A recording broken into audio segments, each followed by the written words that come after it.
자, 어떤 높이에서든 떨어진다면 정말 위험할 수 있을 겁니다. 하지만 특히 비행기에서 떨어진다면 더 그렇습니다. 게다가 낙하산까지 없다면요? 이때 트릭은 셔츠, 바지를 사용하거나 팔다리를 벌려서 떨어지는 속도를 늦춰야 한다는 겁니다. 조금이라도 늦출 수 있다면 뭐든지 해보세요. 그래도 뭐 항상 유명해지고 싶어 하셨잖아요. 들어보시죠. 유고슬라비아의 한 여성은 승무원으로 일하고 있었습니다. 1972년 1월 26일 그녀가 일하던 비행기는 폭발했고 그녀는 놀라운 높이에서 떨어져 살아남았습니다.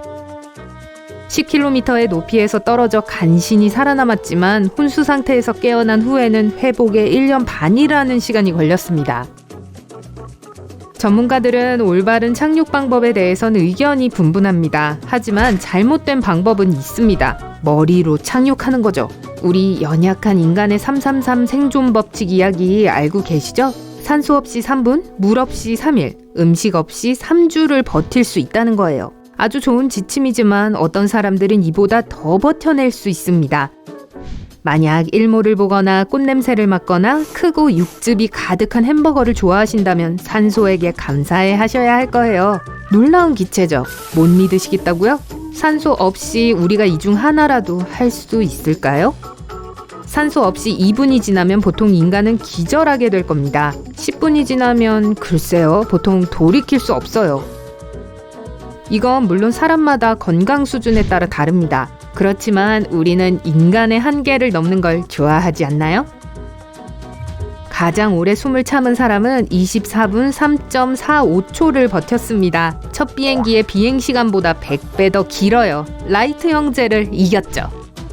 2016년 스페인인 알렉시스 세구라 벤드렐은 통제된 수영장에서 숨참기의 한계를 넘어섰습니다. 물에 들어가기 직전에 그는 최대한 많은 산소를 얻기 위해 물고기처럼 공기를 들이마셨어요. 이상하지만 물속에서 숨을 참는 건 땅에서 참는 것보다 더 쉽습니다. 수영은 우리의 다양한 반사작용을 활성화시켜 심박수와 신진대사를 둔화시키거든요.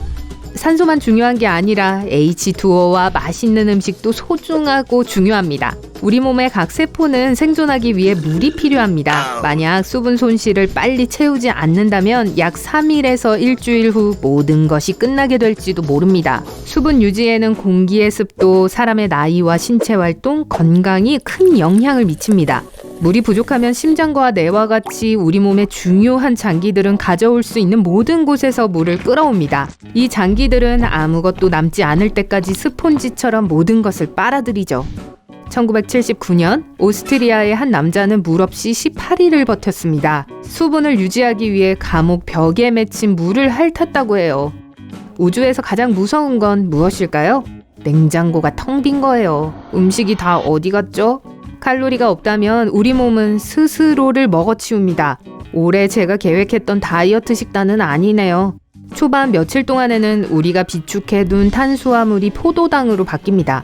모든 것이 다 소모되면 우리 몸은 지방, 근육, 다른 단백질로 목표를 옮겨가요. 그리고 뼈까지 내려갑니다.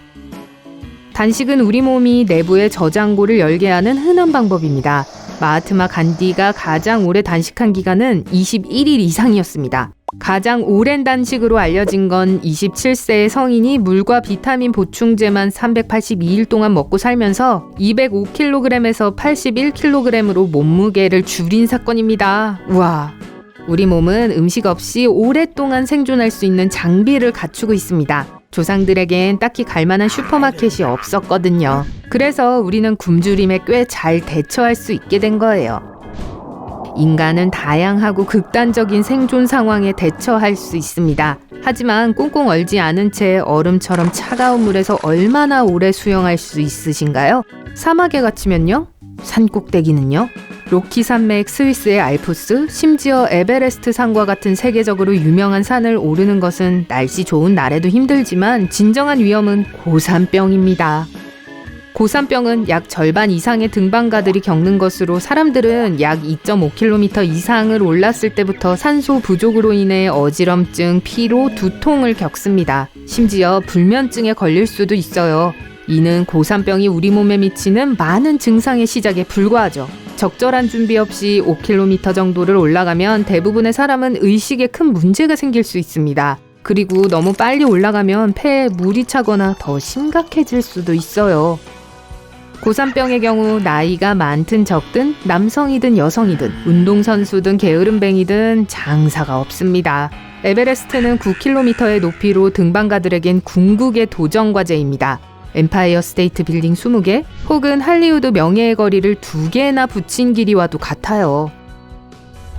2012년 10월 14일 오스트리아인 펠릭스 바움가르트너는 고도의 저항 한계를 넘어섰습니다. 12만 8천 피트 상공에서 뛰어내린 것인데요. 약 40km의 높이였습니다. 또한 시속 1340km라는 놀라운 속도를 기록했는데 음속보다 더 빠르게 떨어진 최초의 스카이다이버가 되었다는 건 놀랍지 않네요.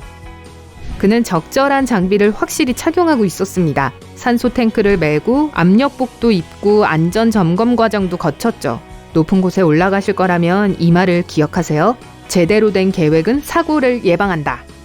극한의 더위에 살아남으려면 견뎌야 하는 것은 온도만이 아닙니다. 습도도 정말 위험이 될 수 있어요. 공기가 덜 습할수록 우리 몸의 수분이 더 잘 유지될 수 있거든요.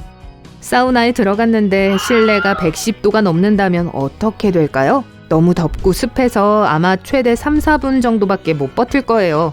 잠깐, 인간은 녹지 않죠? 40도가 넘으면 열사병에 걸릴 확률이 높습니다. 평소 체온과 크게 다르지 않은 것 같지만 그렇게 될 거예요. 사막에 며칠 동안 갇혀 지내야 한다고 생각해보세요. 그냥 사막이 아니라 세계에서 가장 더운 사막이요. 지구상 기록된 것 중 가장 뜨거웠던 기온의 사막은 네바다에 있습니다. 56.7도였다고 해요. 체온이 아주 빨리 내려가면 경련, 두통, 심지어 메스꺼움까지 완화될 수 있습니다. 하지만 일단 저체온증이 시작되면 호흡이 불가능해지고 장기가 움직이지 않을 수 있어요. 우리의 몸은 본래의 체온 이하로 떨어지는 순간 근육이 딱딱해지기 시작해요. 그래서 추위와 고통에서 벗어난 후에도 한동안은 신경 끝에 더 이상 감각이 없게 되는 거예요. 우리 몸은 열을 내기 위해 몸을 빠르게 떠는데요. 이는 장기를 따뜻하게 유지하기 위한 것입니다. 단 공기가 차가울 때만 효과가 있습니다. 차가운 물에서는 떨면 몸의 열은 훨씬 더 낮아집니다. 300클럽에 대해 들어본 적이 없으시다고요? 그럴 수 있어요. 남극 대륙의 한 기지에서는 극한의 인간 한계를 시험할 수 있는 좋은 방법을 발견했습니다. 아주 독특한 방법이었죠. 참가자들은 화씨 200도로 가열된 사우나에서 워밍업을 합니다. 그리고 나서 부츠를 신고 밖으로 뛰쳐나갑니다. 밖은 화씨로 영하 100도죠. 이들은 화씨로 300도라는 온도 변화를 견뎌야 할 뿐만 아니라 다시 사우나로 돌아오기 전에 남극 주변을 달려야 합니다. 피곤하네요. 잠깐 잠을 자야겠어요. 수면은 매우 중요합니다. 그래서 아침에 침대에서 일어나는 것이 이렇게 힘든 걸 거예요. 오늘 보낸 긴 하루로 지친 몸을 재충전하기 위해서는 수면이 필요합니다. 알람 소리를 들으면 정신이 또렷하고 상쾌해지죠. 우리의 뇌는 충분한 수면이 없다면 모든 것을 흐릿하게 만들 수 있습니다. 건강한 면역 체계를 위해서는 숙면 8시간이 필요해요. 잠은 우리의 기억력과 심장을 강하게 만들어주고 하루 종일 기분을 더 좋게 만들어줍니다. 랜디 가드너는 친구들과 얼마나 오래 잠들지 않을 수 있는지 시험해보기로 했습니다. 과학 박람회 프로젝트를 위한 것이었죠. 이들은 11일 25분 동안 잠을 자지 않고 생활할 수 있었습니다. 실험 중 그리고 실험 후에 테스트를 했을 때조차 랜디는 농구를 할 수 있었고 뇌파 역시 정상이었습니다. 자, 인간에게 해를 끼칠 수 있는 정확한 관성력을 계산하는 것은 거의 불가능합니다. 관성력에는 3가지 종류가 있기 때문이죠. 좌우, 위아래, 앞뒤로 있어요. 우리가 헝겊인형처럼 이리저리 내동댕이 쳐지는 동안 얼마나 오래 앉아있어야 하는지를 모르는 게 위험이 될 수 있어요. 우리가 더 오래 앉아있을수록 관성력은 우리 몸에 더 많은 영향을 줍니다. 우리가 그저 집에서 소파에 너무 빨리 앉을 때나 재채기를 할 때, 누군가가 우리의 등을 너무 세게 때릴 때 관성력을 경험합니다. 조종사인 존 스텝은 인간이 관성력을 40G 이상 견딜 수 있다는 걸 증명했습니다. 일반적인 카레이서가 느끼는 양의 거의 10배죠. 실험은 겨우 몇 초 동안 진행되었지만 순간적으로 그의 몸의 무게는 거의 3,175kg이나 나갔습니다. 생존은 늘 어떤 요소에 달린 것은 아닙니다. 어쩔 땐 그저 시간과의 싸움일 때가 있죠. 가장 오래 산 인간의 현재 기록은 1875년에 태어난 잔 칼먼트입니다. 잔은 122세 5개월이라는 고령까지 살았습니다.